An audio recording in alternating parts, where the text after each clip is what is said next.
Kwe, Irioma Awashish Nijinkazun, Obidjuan Nyotitan. Bonjour, je m'appelle Irioma Awashish, je suis native d'Obidjuan, c'est une communauté atikamekw. Mais en fait, c'est ça, ma mère est québécoise, est native de Montréal, et puis mon père, il est atikamekw, natif d'Obidjuan. Donc, ma mère est allée enseigner à Obidjuan, puis en fait, c'est comme ça qu'elle a rencontré mon père. Mon père disait toujours quand ils se sont rencontrés, Irioma Francine. Puis ma mère elle était certaine que ça voulait dire je t'aime en atikamekw. Et puis en fait, c'était pas ça du tout. Finalement, c'était comme un petit mot d'amour que mon père avait inventé pour dire je t'aime à ma mère. Puis en fait, mon prénom, c'est Amour écrit à l'envers, avec un A à la fin, Amoura. Je suis le fruit de leur amour, si on veut. Je pense que j'étais déjà assez différente des autres enfants à l'époque parce que justement, mes parents, ma mère est québécoise, donc j'étais métisse. Quand j'étais petite, c'était pas tout le temps facile de s'intégrer au début. Hello! Pas juste à cause de mon nom, mais je pense aussi à cause de ma double identité, tout ça. J'étais différente. Fait qu'il y a ma grande amie Stéphanie qui est là. Ouais, puis mon autre amie Anissa. Anissa, la tatoueuse. Mais en même temps, ma mère elle m'a toujours dit que c'était comme un cadeau, justement, de posséder deux cultures, parce que je pouvais avoir les qualités des deux cultures puis laisser tomber les défauts des deux cultures. Mais en fait, je pense que j'ai les défauts aussi des deux cultures. Celui-là, c'est une prière en tibétain. Celui-là, c'est une patte d'ours. C'est comme un peu l'emblème de notre famille. Je pense qu'on est comme le clan de l'ours chez nous. Il y a beaucoup d'Autochtones à Chicoutimi, justement avec l'université qui est là, pas nécessairement juste des Atikamekw, il y a des Sinis aussi, il y a même des cris.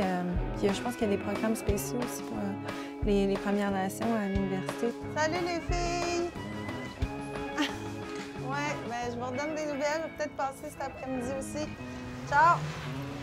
Moi, ma vie, elle va toujours se passer en ville maintenant, mais sans nécessairement délaisser ma communauté, tout ça. Puis le fait d'aller en territoire aussi, c'est important pour moi tout ça parce que c'est de là que je viens. Puis ça fait partie de ce qu'est être une Atikamekw aussi.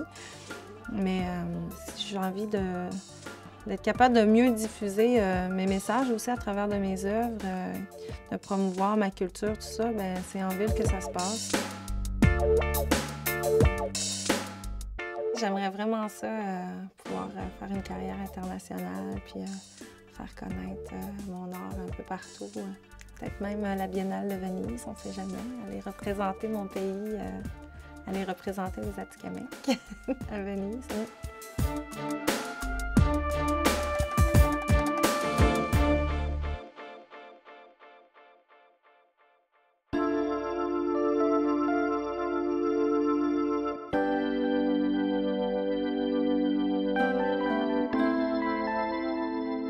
C'est quoi tu fais là? C'est expérimental. Expérimental. Tu sais, mon idée, c'est de faire des... avec la tête cuite, l'argile, là. Ouais. On fait ça, des vases, des tasses, Ouais. ça.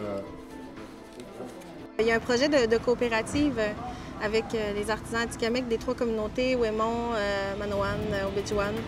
Et puis là, c'est ça, on est avec un groupe d'artisans. On leur donne une formation, si on veut, qui s'échelonne sur 8 semaines. C'est-à-dire à partir de leur savoir-faire traditionnel. Il y en a qui font de la broderie, du perlage, des raquettes. On essaie de pousser un peu plus leur création artisanale, d'essayer de trouver des nouveaux produits dans le but de commercialiser un peu plus leurs produits. Ça, c'est mon sac. Oui, il est magnifique, ton sac, là. Oui. Ici, ça va être dressé. Ici, brodé.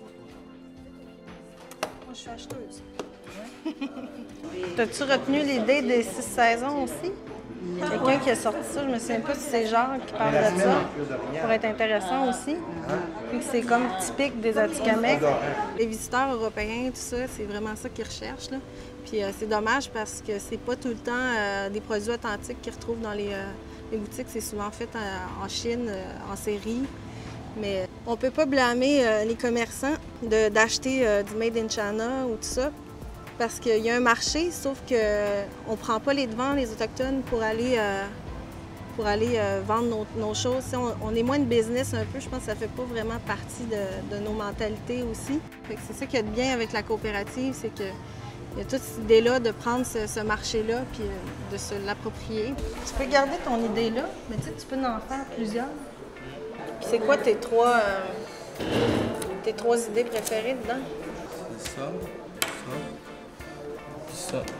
Oui, ça, là, c'est vraiment génial. Porte-clés, porte-manteau. Oui, ça fonctionnerait super bien. Là, on est encore dans la phase plus de conception, de réfléchir un peu à ce qu'ils ont envie de faire.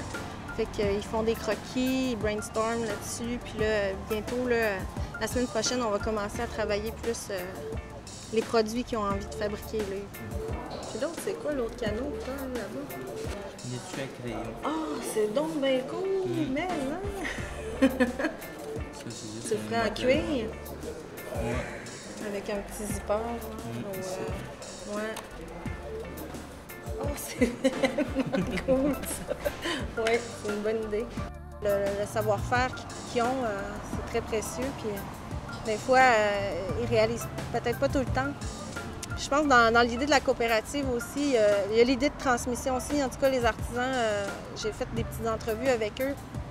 Il y avait tout le temps l'idée de transmission, puis de ne pas perdre justement ces savoir-faire-là. Ils veulent pouvoir intégrer des jeunes, puis leur enseigner aussi ce qu'ils font.